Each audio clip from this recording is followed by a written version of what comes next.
round of news. Good morning, good afternoon, good evening, good night to wherever you are in the world. I'll keep this video short. I got the stew going there and it's dinner time or lunchtime, wherever you want to be. Anyway, this is Sky News. You know, in general, apart from Sky News and Fox, media are the enemy of the people. They are the number one enemy. Secondly, politicians, criminals yet to be convicted, the enemies number two, on equal par. But the media is the enemy, apart from a couple of decent ones that do their best. And of course, they have to be very careful what they say. All these things are happening in USA. If you look at the flag, it's got the golden fringe around it. The corporations in charge there now, but Mr. Biden, they're private corporations. They're not subject to constitutions. That's how they're getting away with. The same here in Australia. The governments, they're only called government in name, but they're private corporations owned and controlled by the USA, and they're not subject to constitutions. We have a constitution, guys. We hear it mentioned in America. We don't have amendments because our constitution doesn't have the Bill of Rights, but we can take care of that in the future. Anyway, have a look at this video. It's pretty important. Information on the Common Law Court ID, and which we all need now if we have a look at this video. But take care. Thanks for watching.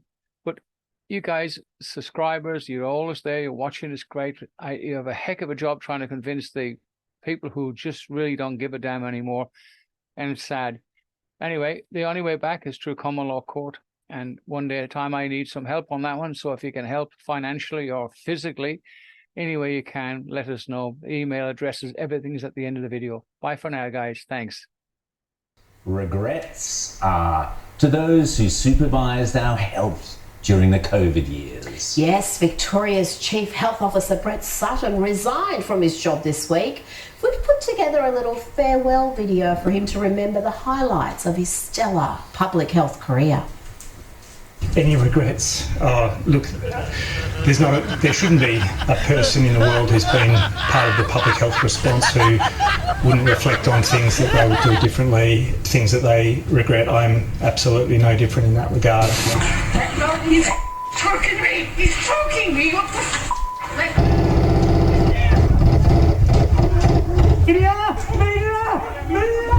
We acted with the understanding and information that we had at the time, with the best of intentions, and with an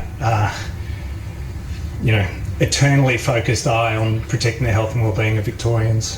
But there was so much more. Who could forget Brett Sutton's brilliant insights and leadership during the disgraceful Sluggate scandal that ruined a business and cost iCook Food millions of dollars? There is no other reasonable explanation that the source of the patient's infection was anything other than iCook Foods.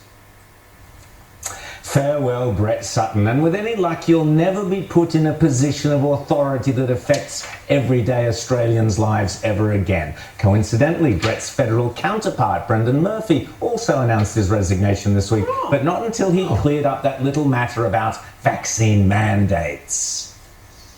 There's little justification for vaccine mandates personally, and I'm not speaking for the government, I'm speaking as a clinician. Oh, well, that's all right then. Enjoy your retirement as well. And now you've got more time on your hands, Professor. Perhaps you could put it to good use and work out what a woman is. I think there are a variety of definitions, and I think just a simple perhaps to give a more fulsome answer, we should take that on notice. You're going to take on notice the question of what a woman is. No, well, there are a variety. It's a very contested space. And we pay these people. Now, let's grab the latest Outsiders news. Rita and James, we're going to talk about, what's that? Brittany Higgins rape allegations. I've certainly got some thoughts on this, but Rita, I want to hear yours first. Well, I'm far more interested in how these allegations were weaponised to bring down a government for a political hit job. And we need to know, and we are starting to find out precisely who knew what when. Katie Gallagher has now admitted that she knew before this became public on the project in that interview. So she misled Parliament. it certainly looks that way. Well, she said she didn't know, and then she noticed she absolutely, did know. absolutely, and to me, her position is untenable. How can you possibly be so indignant? When Linda Reynolds put it to her that they knew, she said, "How dare you? You're just trying to protect yourself." Well, let's have a did listen. know. Let's have a listen. I really don't think we should be doing this here, but if you want me to do that. Yes, I think. I was told by one of your senators 2 weeks before about what you were intending to do with the story in my office 2 weeks before. I had no knowledge of this. No one had any knowledge. Okay. I had no knowledge of this. How dare you? Order. Now we will It's move. all about we will protecting either- yourself. we- No one had any knowledge. Now let's see what she said yesterday. Didn't she say yesterday she did have some knowledge? No knowledge, some knowledge. Let's have a listen. No, I did not mislead the Parliament. I was responding to an assertion that was being made by the Minister Reynolds at the time that we had known about this for weeks and had made a decision to weaponise it. That is not true. It was never true. I was aware of some allegations in the days leading up to the choice of Ms Brittany Higgins to make those allegations public. I did nothing with that information, so there's absolutely no issue here. Photos here of Brittany Higgins with first Kevin Rudd, of all people. I mean, seriously. There we go, and Albanese in his mask, and Grace Tame, there they are. So this is the powerful elites at work, and then we've got one with Rudd as well. The same duo with Rudd. This is Labor in collusion with allegations of rape. There is nothing more disgusting. The Labor Party stand thoroughly condemned for using rape allegations to attack a sitting Prime Minister and bring down a government disgrace. Speaking to her, promoting his book, Cause Unknown, The Epidemic of Sudden Deaths in 2021 and 2022. That sounds fascinating. We'll get onto that in a minute with Ed. But first, Ed, welcome to Australia. Welcome here. You're in Perth. Thank you for chatting to us here on Outsiders. Let's get straight into it. You believe that the politicians and central bankers have actually broken the monetary system and we are at the end of a current monetary cycle, and that you say we are in a fraud cycle. Tell us about it, Ed. Yeah, so we believe at Finance Technologies, where I'm a founding partner, that the current monetary system has been undergoing an end game, and we're seeing now an unraveling of the global monetary system that needs to be replaced. It's going to be a Bretton Woods 3 type of situation like we had after World War II and in the 70s with the going off the gold standard. So what do we see now? We saw great inflation after the COVID fiasco in the US and around the globe, where politicians and central bankers printed unprecedented amounts of money. Printing money is actually debt creation. And we saw inflation when that money supply went up. And now the Federal Reserve has raised interest rates 500 basis points in 13 months, one of the most accelerated interest rate hike cycles in the history of the Fed. They've taken away the punch bowl, and liquidity, global liquidity, is on the wane. M2, which is the money supply as measured by the Federal Reserve, has gone negative year-over-year growth in November of 22 for the first time since 1930.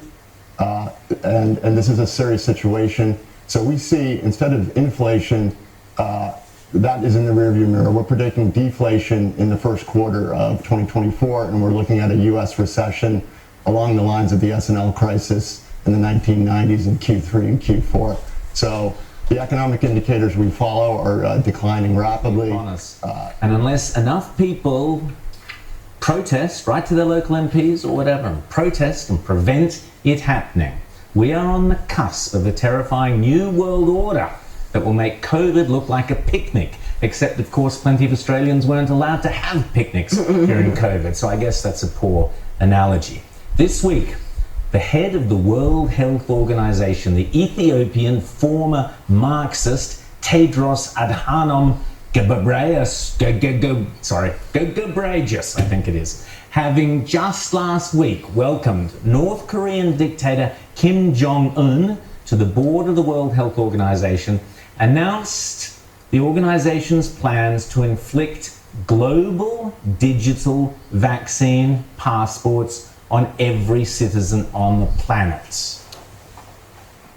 WHO will begin operations of the network today with the existing COVID-19 certificate as a global public good.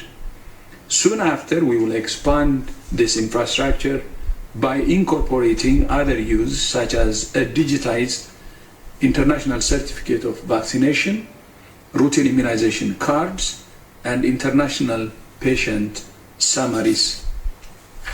The system that Tedros is so enthusiastically promoting, the European system, would ultimately mean QR codes and digital vaccine and booster passports containing your entire medical history being necessary for any and all travel around the world. What the proposals do is they change what is currently, guidance that the WHO gives, binding recommendations, and that includes binding recommendations over things like lockdown, mandatory vaccination, quarantine, isolation, restrictions on travel, all that kind of thing. Now, you may think that's all great, or you may not, but you would have to have been living under a rock for the past 3 years not to understand that a global digital health passport is the end of personal freedom, full stop. We keep on hearing how dangerous AI, artificial intelligence is, and how it could spell our doom, perhaps, but a global pandemic accord or treaty or whatever it's called this week is the real threat to democracy, to freedom, and indeed to our own humanity. And only a very few brave politicians are speaking up. They plan that next year, 1 year from now, they will merge the pandemic treaty and the 300 amendments. They will be synchronized with each other, synthesized with each other, and they will be essentially one document, and they will pass next year.